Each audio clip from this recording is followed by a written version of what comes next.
diversos informes de las comisiones asesoras de la Junta y donde entramos a discutir justamente una moción presentada por el edil Gonzalo Simone que planteaba la necesidad de crear un espacio, un grupo técnico asesor, honorario también en materia Es la palabra de moda ahora, agropecuaria, ¿no? el GACH agropecuario. Es la palabra de moda, el GACH, la Exacto, sigla de moda. exacto. Y bueno, ahí donde tuvimos algunos enfrentamientos del punto de vista político con respecto a la propuesta, en el entendido de que nosotros no creíamos pertinente la creación de ese espacio, porque al decir, Pedro, queda claro que vos sos futbolero, que te gusta el fútbol, al decir de lo que interpreto yo en un marco del lenguaje futbolístico, lo que intentó hacer el edil Gonzalo Simone fue intentar ganar en la liga lo que perdió en la cancha. Como todos saben, la intendenta generó en este periodo de gobierno un espacio que tiene que ver con la Mesa de Concertación de Sí, Políticas sí, sí. Públicas, donde justamente el tema de la matriz productiva y el sistema productivo vinculado al departamento de San José fue uno de los temas de análisis Y de uno la de los más mesa, importantes, y ¿no? uno de los más Claro. importantes, el que más, de hecho, nuestra fuerza política hizo muchísimo hincapié en ese aspecto, porque debemos recordar que la mesa de concertación define 5 ejes temáticos de trabajo, pero esos 5 ejes temáticos de trabajo se definieron en manera conjunta entre los partidos políticos que integramos ese espacio de acuerdo, de diálogo, un espacio justamente de concertación. Entonces, la definición de qué temas se iban a abordar fue un tema discutido y analizado por todos los partidos políticos y consensuado por todos los partidos políticos. Luego de eso se analizó un documento, se terminó de elaborar un documento consensuado por todos los partidos políticos, pero que previo a eso requirió el análisis, el estudio, el aporte de cada uno de los partidos políticos. Y en nuestro caso particular, porque quizás es el problema que tiene el edil Simone, es que es la propia interna del Partido Nacional, en nuestro caso particular, nosotros tenemos un grupo de trabajo que asesora, que da insumos, que elabora a la par de nuestros delegados en la Mesa de Concertación de Políticas Públicas. Nuestro delegado en la Mesa de Concertación de Políticas Públicas, que son Eduardo Bauzá y Marcela Barrios, no van y dicen lo que a Marcela Barrios y a Eduardo Bauzá se les ocurra, ni lo que ellos No es algo quieren. personal. No es algo personal. Hay un proceso de elaboración, de discusión y de análisis. Y en ese proceso de elaboración, discusión y análisis, nosotros tenemos aspectos técnicos que consideramos y hay compañeros que tienen experticia técnica en diversos temas que hacen sus aportes, y cuando no tenemos técnicos vinculados a esa materia, compañeros vinculados a esa materia, intentamos buscar asesoramiento técnico por fuera a los efectos de que nos nutran el documento que nosotros vamos a la mesa de concertación de políticas públicas. No hemos ido a ningún espacio de discusión sin un documento que respalde nuestra postura. Es decir, todo lo que hemos presentado ha quedado por escrito cuáles han sido nuestras propuestas que fueron aceptadas y las que no fueron aceptadas. Y las que no fueron aceptadas, insistiremos políticamente por otros ámbitos, intentaremos generar los espacios necesarios para que eso sea escuchado y considerado, pero no podemos ir a generar en el ámbito de la Junta Departamental una discusión que en realidad ya fue laudada en un ámbito en el cual todos los partidos políticos accedimos a participar, ¿no? Javier, por lo que me contás, deduzco de que no es el mismo diálogo en la Junta Departamental que en la mesa de concertación. No, a veces se encrispan los diálogos en la Junta Departamental, sin duda. Que sobre todo en el espacio Pero en la de... actualidad, en este contexto de la Junta Departamental, Y a mí me parece que no fue el mismo diálogo, sinceramente, que no se dio el mismo diálogo. De hecho, yo creo que esta Junta Departamental, yo que tengo la experiencia de otras sí, legislaturas, después te iba a preguntar algo de ese tema también. está careciendo de o le está faltando, está necesitando, es como una necesidad muy latente la presencialidad, ¿no? Como nos pasa Sí, porque a todos en la vida, porque hay aspectos que se generan o que se liman o que se acuerdan en el marco de que uno se encuentra con el otro, que claro, discute, analiza y se van como allanando caminos y buscando esos caminos de entendimiento y de acuerdo. Ahora, si yo me encuentro con vos una vez, una hora cada vez, una vez por semana, mediante un Zoom de por medio, que no puedo preguntarte, che, ¿cómo andás? Sí. ¿Vos cuántos hijos tenés? ¿Qué es lo que hacés? ¿A qué te dedicás? Que todas esas cosas Son las que nutren la que realmente nutren el relacionamiento, las que van generando esos vínculos de confianza, que son necesarios para los diálogos. Uno no dialoga en base a posturas políticas uniformes y soldadas a tu propia ideología y a tu forma Claro. de ver el mundo. Uno se va permeando de la realidad del otro. Exacto. Y esto, lo de la virtualidad, nos está generando esa desvinculación con el otro. Podemos estar hiperconectados desde el punto de vista del trabajo, técnico, claro. Etcétera. Pero nos va sacando ese sabor que tiene que tener el relacionamiento humano más cotidiano, que permite el conocimiento de las personas, de las posturas de otra forma. Además, tenemos que tener en cuenta, Javier, que el mapa de la Junta Departamental cambió muchísimo desde el periodo anterior a este. Hay muchos ediles nuevos, muchísimos, y hay muchos que pegaron una vuelta a la Junta Departamental. Después de haberse alejado durante mucho tiempo, pegaron una vuelta. Exacto. Eso complica también lo que hablabas vos recién, la no presencialidad, el diálogo, la previa, el después de la Junta. Exacto. Justamente, digo, hay una renovación muy importante en el ámbito de la Junta Departamental. De hecho, en la fuerza política, en el Frente Amplio, aumentamos la cantidad de ediles. Teníamos 11 el periodo pasado, ahora tenemos 12, y solo uno, que soy yo, repite. Después son 11 nuevos. Exacto. 11 ediles nuevos. Obviamente que hay todo un periodo de adaptación a la tarea, justamente al aprendizaje de cómo moverse en un ámbito nuevo. Nos pasa todo en todos lados. Si hoy o mañana vos dejás la radio y te vas a la tele, no es lo mismo la radio que la tele, lleva un proceso Exacto. de aprendizaje. Y si todavía no lo podés hacer en condiciones normales, el proceso es más lento, es más complejo. Bueno, eso le está pasando a la Junta Departamental. Y otros, como bien decías vos, Pedro, actores políticos que estuvieron en la Junta Departamental ya en algún periodo, pero que están retornando, y una junta diferente, ¿no? Cuesta. Y sí, y diferente. Yo qué sé, yo pienso, por ejemplo, Fagiani había sido edil, Chapper había sido edil, pero en un periodo donde hasta el lenguaje que se utilizaba en la Junta Departamental era distinto, las formas de vestirse eran distintos. Claro. Y el contexto actual. El contexto es muy distinto. Entonces, adaptarse a toda esa nueva realidad lleva un tiempo. Mirá, te digo una cosa que parece una bobada, por decirlo, por catalogarlo de alguna manera, pero lo que te decía recién, la forma de vestirse. Uno piensa la Junta Departamental 15, 20 años atrás, era muy común.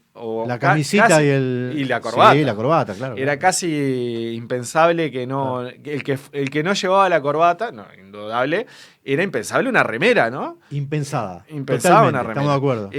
Hoy, digo, casi todos los ediles usamos, hemos cambiado la forma, los estilos. Eso también marca un estilo diferente hasta en el lenguaje, la forma de relacionamiento, de vínculo con el otro, porque también responde a una forma a un modelo de sociedad distinto, que vamos evolucionando. A una mutación del modelo, exacto. Y entonces esas cosas también implican aprendizajes y cambios y adaptaciones que, bueno, que la nueva normalidad esta no nos ha podido desarrollar del todo. También creo que las herramientas de informática y la virtualidad también son elementos facilitadores en muchos casos. Nos han dado otra herramienta, en realidad.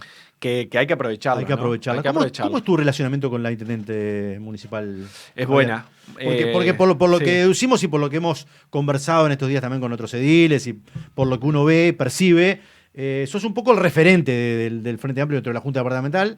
Claramente lo han manifestado algunos compañeros tuyos.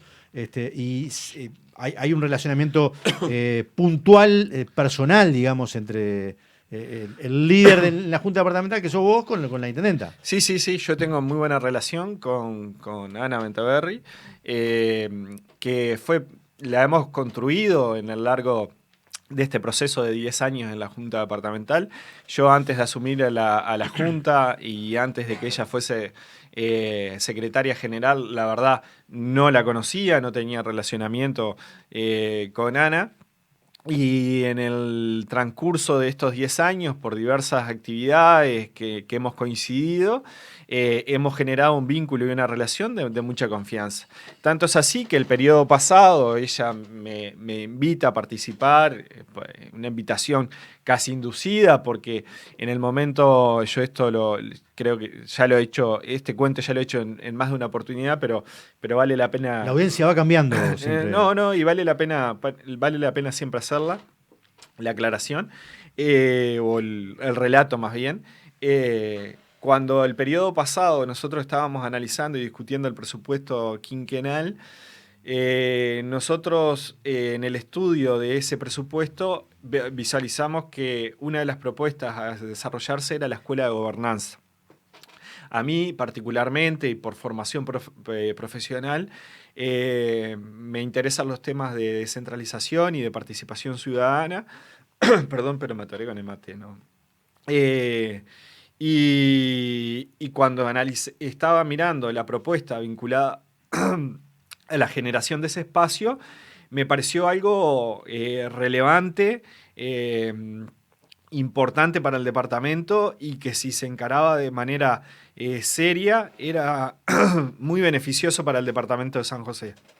Yo entonces allí me acerco a Ana Benteverri en una sesión perdón, de la Junta Departamental a los efectos de plantearle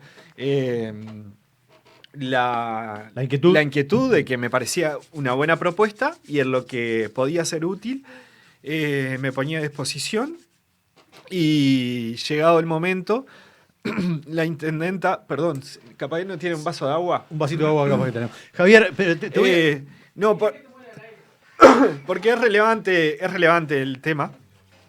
Es un pedacito. Te quiero sacar de tema, pero no quiero sacarte de tema porque estás encaminando algo que me importa mucho. ¿Qué te importa? No, cuando yo le planteo la necesidad de lo que me parecía importante e interesante este tema, y que estaba a disposición para poder aportar desde el lugar que ella entienda que yo podía aportar, en un momento determinado Ana me llama y me dice: ¿te acordás lo que vos me dijiste en la Junta Departamental de que te interesaba este tema? Bueno, llegó el momento. Va a andar en Uruguay Juan de Dios García, que es asesor en materia de escuela de gobernanza,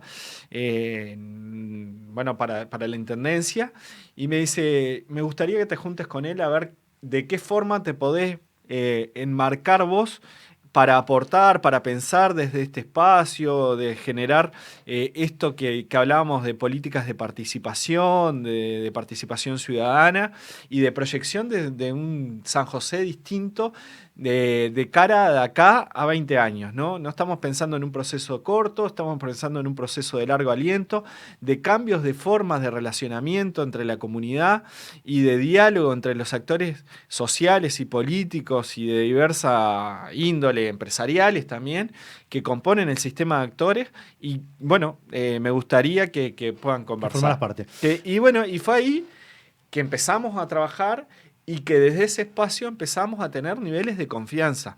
Y niveles de confianza de que yo le digo lo que pienso sin tener ninguna atadura, claro. Ni obviamente que en los marcos de respeto. Aún en la no coincidencia, sin perder el respeto. Y Ana en el mismo plano. Y a mí me parece que es eso lo que necesitamos en San José. Tener diálogos francos, diálogos sinceros, y buscar los caminos de entendimiento. Porque, ¿qué es la mesa de concertación de políticas públicas? La mesa de concertación, porque Unidad Popular se fue de ese espacio y la discusión está en el Frente Amplio. Sí. ¿Nos vamos, no nos vamos? ¿Qué es? No sé qué. A ver, ¿compromete la mesa de concertación al Frente Amplio? Yo entiendo que no. ¿Por qué? ¿Sabés? ¿Pero eso es lo que entiende el Frente Amplio o lo que entendés vos? No. La gran mayoría del Frente Amplio entiende como yo, que no. Que no compromete. Que no compromete. Pero hay una porción que entiende que sí. Y no podemos desconocerla. Entonces, para eso yo digo, para esos compañeros y compañeras, o la postura de Unidad Popular, la mesa de concertación son los puntos básicos en los cuales nos podemos poner de acuerdo en determinados temas. Eso no significa que nosotros resignemos de las cosas que nosotros creemos. Es decir, en esto nos pudimos poner de acuerdo En esto no. Y esto para nosotros no está saldado. Nosotros seguiremos insistiendo en estos temas que no nos pudimos poner de acuerdo y tratar de convencer de que son beneficiosos para el departamento, y buscaremos otros mecanismos y buscaremos otras formas y otros espacios para intentar impulsar las políticas que nosotros queremos impulsar. Pero en esto nos pudimos poner de acuerdo. Son los mínimos puntos de acuerdo en los cuales podemos llegar. Y eso es necesario en San José. Eso en San José no estaba presente. Nosotros tenemos una lógica de funcionamiento muy vertical, donde en San José lo que decía la intendencia era palabra santa, y donde decía el intendente... que la mesa de concertación es una buena herramienta? Yo creo que sí, porque me parece que multiplica los actores, los niveles de actores, bueno, muchas gracias, presentes en la toma de decisiones, horizontaliza la toma de decisiones también, porque hoy, hasta lo que tenemos en la actualidad, presente hoy en la actualidad, la toma de decisiones a nivel del gobierno departamental es muy vertical. Es el intendente el que resuelve, decide, define, con un grupo muy cerrado de asesores técnicos. Exacto. Y lo que nosotros necesitamos es ampliar la mirada, horizontalizar la toma de decisiones, que haya más gente involucrada en ese proceso, y obviamente que después el que tiene responsabilidad política de gobierno es el que va a tomar las decisiones en función de nutrirse de la diversidad de miradas. Opiniones, de miradas y de opiniones. Javier, te llevo un poquito de tema. Hace algunos días el edil Fagiani dijo y argumentó que puede ser un error importante, la compra de la ex Polímeros.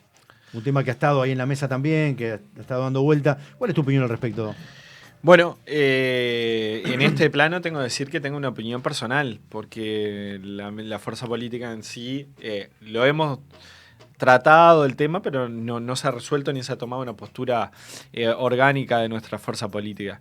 A mí me parece que en el marco, si son los precios en los cuales nosotros nos habíamos establecido como tope a los efectos de la compra, que era alrededor de $700.000, no me parece una mala inversión. Al contrario, me parece... Esa es tu postura personal. Esa es mi postura personal. Me parece que sería beneficioso para el departamento de San José la compra de ese espacio, porque entre otras cosas debemos pensar 2 o 3 acciones que vienen concatenadas con la compra de Polímero. Local, sí. En primer lugar, sería el traslado de oficinas de depósitos que hoy tiene la Intendencia en el medio de la ciudad. ¿Tá? Se liberarían depósitos de higiene frente al cementerio por calle Frugoni, se trasladarían hacia esa zona. El corralón municipal, que todos conocemos, que está ubicado en la esquina, en la curva de José Pedro Varela. Exacto. Y Espínola ahí, en el Salto de Vía.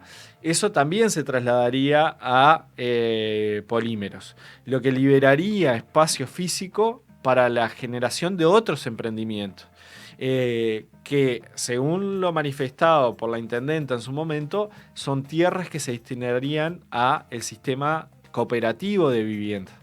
Hoy la tierra que... Las que quedarían libres. Bien, bueno, tenemos todo ese predio ahí frente al corralón municipal, que hoy son depósitos de materiales, acopio de materiales realmente. Digo, se puede hacer... Polímeros tiene 22 hectáreas. No todas las hectáreas son utilizables porque tienen alguna zona inundable. Exactamente. Pero tiene un montón, para esa actividad concretamente de acopio de materiales, tiene espacio suficiente. Tiene espacio suficiente para lo que es el traslado de talleres, de todo el taller que hoy está ahí en pleno centro de la ciudad, porque prácticamente estamos por más que estemos cerca del parque, estamos a 8 cuadras de la plaza ahí. Totalmente. No estamos muy lejos, perfectamente, para lo que es la generación de nuevos sistemas de cooperativos de vivienda. Estamos muy cerquita del centro de la ciudad, con una zona con servicios establecidos, con el... ¿Vos lo ves desde ese punto de vista y el análisis tuyo, lo hace el sector también? Creería que muchos compartimos esta visión. No sé si todos, pero creería que muchos compartimos esta visión. No es un tema resuelto en nuestra fuerza política, pero sí lo que entiendo que también Polímero debería tener es un espacio para la generación o la incubación de empresas, ¿no? Entendemos que ahí hay un camino para explorar que ha estado ausente en la política departamental en general, y que es necesario introducir lo que es la recuperación o la generación de nuevos emprendimientos al estilo polo industrial, por ejemplo, que hay en Canelones, un polo tecnológico, que tenemos una infraestructura que es notable en polímeros, que podría ser utilizada para ese fin. Y ahí comparto un poco lo que decía el intendente en su momento. Bueno, hay que separar desde el punto de vista edilicio qué es una cosa y qué es otra. No podemos tener entradas de camiones, salida de camiones y entrada de emprendedores a otro lugar. Bueno, delimitando bien los espacios podemos pensar una cosa que convivan las dos actividades. Las dos actividades. Javier, la verdad que desconocía la postura de Fagiani, ¿no? Sí, hace algunos días fueron declaraciones de Lady Fagiani. Veo que tenés un buen relacionamiento con la intendente actual. ¿Era el mismo con Falero? Sí, pero no. No, teníamos sí, pero no. Sí, pero no. Teníamos un relacionamiento desde el punto de vista político correcto, donde podíamos discutir, analizar algunos temas cuando se nos planteaba. No creo que capaz que con el grado de esto, de lo que hablábamos recién, de sinceramiento que podemos tener con la intendente actual. Pero el relacionamiento con Falero fue mutando durante los 10 años. Tuvo una instancia de buen relacionamiento con el Frente Amplio, sobre todo en la primera parte de su primera gestión de gobierno, no todo el periodo, sino una parte del primer periodo de gobierno, que después fue mutando de las dos partes, tanto del Frente Amplio como del propio intendente, y me parece que no hubo ninguna intención de recomponer esos vínculos de ningún lado, ¿no? Entiendo que esto es una cuestión de a dos, es como en una pareja. Exacto. Cuando uno falla, no es que falla uno solo, algo importante falló. Bueno, creemos que en ese sentido también nosotros tuvimos alguna cuestión de distanciamiento con el propio intendente, cuando digo nosotros, digo la fuerza política, pero que a lo primero sí hubo una buena relación, y después se mantuvo una relación correcta. No la relación que tenés con la intendente, pero correcta. Y a nivel nacional, ¿en qué trastocó los planes del sector, por ejemplo, el cambio de gobierno nacional? Wow, mucho. Sí. ¿Para los ediles también? Nosotros sí, sin duda. Nosotros creemos que hubiese sido distinto, por ejemplo, el transitar esta pandemia con un gobierno de izquierda, con un gobierno del Frente Amplio, que con un gobierno de estas características. Está claro que en este periodo donde básicamente la situación de la pandemia ha sido el eje de la discusión y análisis de todos los partidos políticos. ¿Te das cuenta que hace 15 minutos estamos hablando y no habíamos mencionado la palabra pandemia, no? No. Por suerte. Sí, ahora está entretenida la charla. Pero lo que queda claro es que ha sido como lo que ha acaparado este periodo de gestión. Un gobierno que asume el 1 de marzo y el 13 de marzo está decretando una emergencia sanitaria, indudablemente ha sido como el elemento acaparador. Pero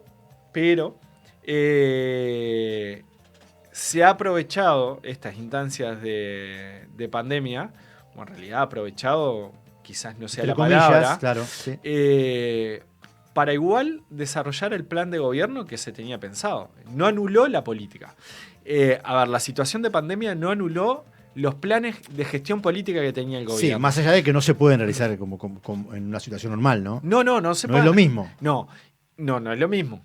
Pero también, escudado en que no es una situación normal y no se puede discutir políticamente todos los temas en el marco de una situación normal, yo genero igual políticas normales. Porque hubo políticas normales de ajuste, hubo políticas normales de abatimiento del déficit fiscal, cuando en realidad el mundo está pensando en políticas contracíclicas, es decir, políticas de inyección de recursos en un momento de recesión económica, el gobierno uruguayo está apostando a cumplir con su programa de gobierno que se presentó a la ciudadanía, de abatimiento del déficit público, y eso repercute en la calidad de vida de la gente. Hoy tenemos un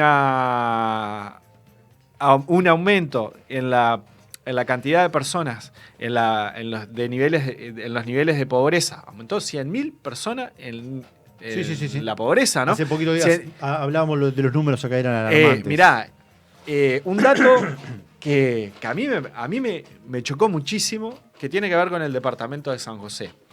Hace muy poquitos días conocimos la encuesta de hogares del Instituto Nacional de Estadística, ¿no? Sí. Si hay algo que no se discute en el Uruguay, ni en el gobierno, ni en este gobierno, ni en los gobiernos del frente, ni antes de que estuviese el frente, son los datos oficiales. Y eso habla muy, muy bien de nuestra sociedad. Habla muy bien de que hay independencia técnica, aquellos que ejercen esa tarea. Eso es más que valorable. Sin duda. Y no pasa eso en Argentina, no pasa totalmente. Eso Los índices de INDEC son alarmantes. Están inyectados políticamente. Sí, las políticas. Bueno, acá no se discute. Bueno, lo que nos decía el último reporte de la encuesta de hogares es que en San José teníamos en el 2019,